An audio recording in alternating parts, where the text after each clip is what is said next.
kebocoran pada saat mudik itu justru aktivitas yang dilakukan di kampung halaman pada saat mengisi mudik tadi, gitu ya.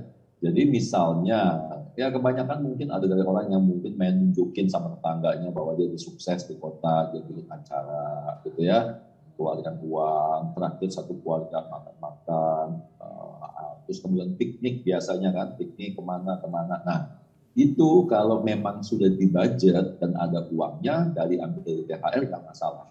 Tapi banyak sekali aktivitas-aktivitas yang dilakukan ad hoc gitu loh. Jadi tanpa perencanaan, tanpa budgeting, tiba-tiba ke sana yuk, ke sini yuk, ke Parangtritis yuk, kemana? Yang pada akhirnya harus merogoh kantong, entah itu 500.000, 1 juta, 2 juta, apalagi kalau mengajak keluarga besar kan. Nah, jadi itulah yang biasanya kemungkinan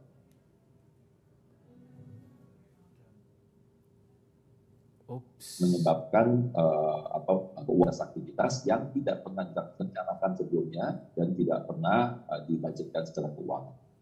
Oke, jadi hal itu masih bisa saja terjadi ya Mas, walaupun dengan kesadaran berinvestasi masyarakat saat ini yang semakin tinggi begitu, atau kesadaran akan perencanaan keuangan yang harus semakin baik, hal-hal tersebut masih bisa saja terjadi ya Mas ya. Kayak tadi tiba-tiba ngeluarin duit di luar dari budget yang udah ditentuin gitu.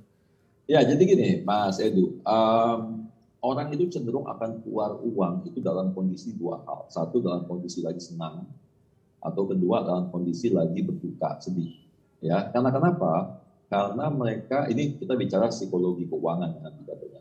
Karena mereka tidak mau merusak momentum. Momen, ya. Pas lagi kondisinya rame-rame, Idul Fitri, lagi senang, lagi happy, habis puasa, lebaran, gitu kan. Masa sih nggak mau makan keluarga, masa sih nggak mau piknik keluarga, kan momennya setahun sekali, momennya belum tentu ada, apalagi ditambah-tambahin yang nempel. Tahun depan belum tentu ketemu Ramadan loh, gitu kan. Tahun depan belum tentu orang tua masih ada loh. Nah, yang kayak gini-gini ya menyebabkan sebenarnya nggak ada yang salah kalau memang sudah direncanakan dan disiapkan budgetnya, gitu ya. Nah, tapi kalau belum, itu yang kemudian menyebabkan nanti keuangan kita yang lain jadi berantakan karena kita mesti ambil uang dari pos yang lain, gitu kan. So, jadi ketika suasana happy, orang cenderung akan mudah keluar uang karena mereka tidak mau merusak momen happy tadi. Itu psikologis ya Mas ya? Itu psikologis. Demikian juga kalau misalnya paling gampang apa ya, pernikahan deh. Ya, kalau pernikahan, udah berapa banyak orang yang buat perencanaan pernikahan selalu over budget, gitu ya. Misalnya perencanaan pernikahannya 50 juta, pas hari H eksekusi ada tambahan inilah, tambahan itulah, bunganya kurang lah, makanannya kurang lah, karena dia nggak mau merusak momen pernikahan tadi, gitu kan, resepsi tadi. Gitu. Demikian juga dalam momen sedih, ketika orang berduka misalnya. Orang cenderung juga keluar uang tanpa berpikir misalnya, oh ini tendanya kurang, oh ini kursi buat tamu yang yang datang menjenguk gitu misalnya ya, itu juga kurang, mesti tambah tiker lagi apa. Jadi orang cenderung akan keluar uang tanpa menganalisa apakah harga yang dia keluarkan itu memang sesuai sama, maksudnya emang tendanya emang segitu ya harganya, dia nggak tahu kalau misalnya tiba-tiba dimahalin. Gitu kan. Oke, berarti ini ya Mas, euforia akan banyaknya uang yang dimiliki itu cenderung dalam ilmu psikologis tuh orang akan nggak segan-segan gitu buat ngeluarin untuk apa yang dia ingin rayakan di saat itu ya Mas ya. Betul. Dan apalagi di mudik tahun ini kan momennya bertepatan dengan kondisi kantong yang harusnya cukup tebal ya Mas ya, karena kita dapat THR, kemudian dapat gaji, belum nanti kalau misalnya ada yang dapat gaji ke-13 juga gitu kan, karena bertepatan dengan akhir bulan gitu hari rayanya. Makanya ini sangat berpotensi orang untuk melakukan yang namanya tadi kesalahan psikologis tadi ya Mas ya, membelanjakan uang secara besar-besaran tanpa memperhitungkan atau mengendalikan budget yang dia miliki.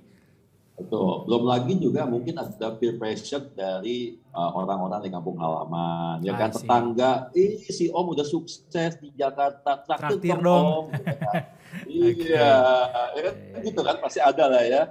gitu. Teman-teman masih kecil yang memang mereka tinggal di kampung halaman, wah lo udah sukses sih di kota besar, ya mobilnya keren nih gitu kan, ayo dong makan-makan dong, ya itu kan pasti pressure itu ada, dan itu momennya kan memang cuma setahun sekali kan, gitu. Nah itu yang memang sebaiknya dipikirkan sebelum seseorang kemudian mudik, apakah mereka akan ketemu, akan melakukan silaturahim dengan orang-orang ini, karena konsekuensinya pasti akan ada tuh penodongan-penodongan seperti itu kan, yang membuat kita menjadi nggak enak gitu kalau memang kita menolak gitu ya, kan nggak mungkin juga, ya minimal bayarin ngopi lah sama makan pisang goreng, nah itu kan minimal.